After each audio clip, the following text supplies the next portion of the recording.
November 22nd, 1894, Toledo Blade, Toledo, Ohio. The Denver Strangler. A chrysanthemum may be an important clue. Denver, Colorado, November 17. The murder of Lena Tapper, the German girl, who lived at 1911 Market Street, Marie Contessois, French, at 1925, and the Japanese at 1555, still roams about the city unshadowed, and except by a few, unsuspected. That it is the work of a fiend who has a mania and an insane desire to kill women is held by most people as the correct one. The police are inclined to the theory that the Society of Frenchmen, known as MacLeod, is at the bottom of it, but this is laughed at by the Frenchwomen, who say that almost every cent they make is turned over to the MacLeod, and that they are not going to cut off their source of revenue by murdering these people in the row who support them. That there is no evidence against Demedy, who is charged with the murder of Lena Tapper, the district attorney's assistant seems to admit. In the case of Chaloup, the same is the case, while with the Japanese murder, the police are wholly at sea. That would be of aid. A woman on the henceforth Stranglers Row, living only a short distance from the place where these murders have been committed, let drop a hint that may lead to the arrest of the right man. In the room of the little Japanese was found a chrysanthemum. At the time the question was asked who gave her that flower, no attention was paid to the matter, and the woman relaxed into silence, being afraid of saying anything further, for fear that they would bring the perpetrator of the murders down upon them next by aiding in giving some clue. Closer inquiry followed to find out what she knew about it, and a tangible clue obtained that seemed to start a thread of circumstances to unravel. Whether there is enough to convict a man behind that remains to be seen, but it is quite probable that there is enough to start one, and beyond a doubt there is a longer chain than that upon which Richard Demedy and Charles Chaloup were held. For the past 2 years, there has been a German living in Denver who seems to have a mania for women. This man formerly worked at one of the hotels and is described as being of medium height, sandy hair, and a reddish mustache. He is a peculiar person and is heavy-set. During the past 2 years, he has paid the Market Street District regular periodical visits, and nearly every time has carried flowers to some inmates of the row. He was sometimes well-dressed, and again he is in his working clothes. Nearly every person on the row knows this peculiar fellow, and in most instances they consider him harmless, but there are a few who refused to have anything to do with him, as they were afraid of him. This German left the hotel and has been more or less engaged in the cultivation of flowers, and this undoubtedly accounts for his mania of presenting those women with flowers. This man was seen on the row on Sunday afternoon with a bunch of chrysanthemums going toward number 1957. There seems to be no one who saw him enter there, and the only thing that really might connect him with the Japanese is the fact that Kiko Oima appeared on the street a little later with some chrysanthemums, and when asked who gave them to her, said, "A friend."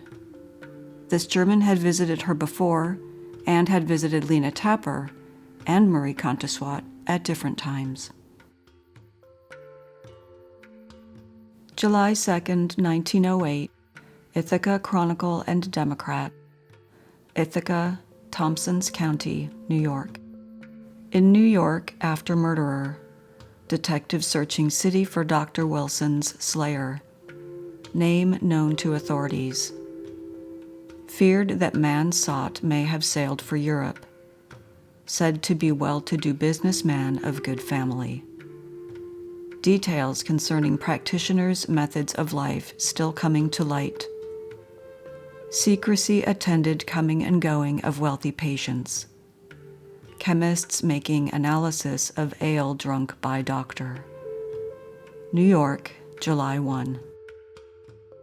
Search for the murderer of Dr. William H. Wilson, the Philadelphia physician who died soon after drinking from a bottle of poisoned ale, has extended to this city. Coroner's Detective Frank Paul is here from Pennsylvania. Much depends upon the result of his inquiries.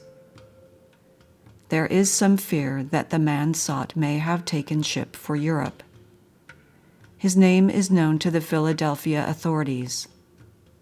They say he is a well-to-do businessman of good family, lately bereft of his wife, who confessed to him on her deathbed that Dr. Wilson had performed an illegal operation on her. In the meanwhile, more details are steadily coming to light concerning Dr. Wilson's methods of life. According to the police, he was the highest-paid male practitioner in Philadelphia. Many well-to-do women were numbered among those he treated. From them he received presents. He had a $5,000 touring car, wore a $350 diamond pin in his cravat, and a diamond ring valued at $600 on his hand. Women of social influence drove up to his house at 819 North 7th Street in closed automobiles and carriages, but while his visitors were numerous and their calls so frequent as to arouse the comments of his neighbors, it was not known how he earned his livelihood. The coming and going of these women were cloaked in secrecy. From the day 12 years ago that he moved into the North 7th Street residence, next door to the Second Dutch Reformed Church, he was an enigma in respect to his occupation. The neighbors knew him only as Mr. Wilson. Even the occupants of the adjoining house had not heard that he was a physician, nor could they explain why he was referred to by some as Doc. But, though there was an atmosphere of uncertainty about Wilson and his doings, he grew in popularity and in material circumstances until, on the one hand, he was something of a social favorite and, on the other, advanced to the point where he had an automobile of his own and a country place on the west bank of the Delaware River near Cornwalls, Pennsylvania. One fact stuck out prominently in North 7th Street. Wilson was a good fellow. For the rest of it, none of those friends who had at one time or another obtained entrance to the house could remember having seen a physician's diploma on the wall, or the usual appurtenances of a physician's office. North 7th Street knew the doctor was murdered, but why? It had no explanation. October 13, 1913, Berkeley Daily Gazette, Berkeley, California. Skeleton of man found on Tamalpais. San Francisco, October 13.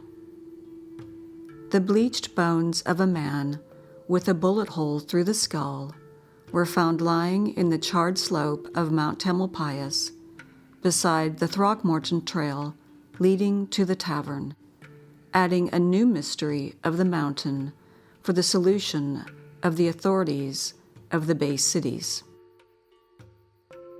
The spot where the skeleton was discovered by a party of high school students is a little more than a mile from the place on the Hogback Trail where the body of a young woman was found on the morning of February 3, 1910, furnishing a mystery which has defied solution. That the man's skeleton, which stared out at its picnickers from the bleak mountain trail, has been lying in its same position for fully 3 years, is the opinion of the Marin County authorities following a hasty examination of the bones. Earlier discovery, they say, was hindered by the heavy growth of chaparral, only recently destroyed by the forest fires. A rusty pistol lay beside the skeleton. 2 cartridges had been exploded, though the skeleton revealed but 1 bullet hole. Piecing this peculiarity with the proximity of the bones to the previously discovered body of the unidentified woman, the Marin County detectives working on the case have built up the theory that the man slew the mysterious woman whose decomposed body was found 3 years ago, and that he wandered off the Hogback Trail to the Throckmorton, started down the mountainside, and then decided to thwart his capture by suicide. March 17, 1924, the Southeast Missourian, Cape Girardeau, Missouri. Police think body that of Denver woman. Denver, Colorado, March 17.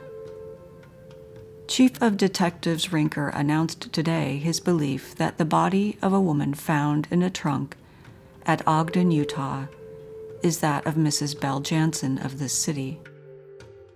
Local police spent the day endeavoring to locate the whereabouts of Fred Jansen, a church janitor, the woman's husband, who disappeared Friday, a few hours after a man answering his description had checked a trunk containing the body to Weed, California, under the name of John J. Smith, Denver. Following Mrs. Jansen's disappearance Thursday, her husband announced she had been called to Pittsburgh, Pennsylvania, by the illness of a brother. She had been employed several years in a department store here. Rinker said the police were without any clue as to the whereabouts of Jansen. Assistant District Attorney Kenneth Robinson has left for Ogden to take charge of the investigation. Ogden police reports indicate that bloody fingerprints were found on the trunk.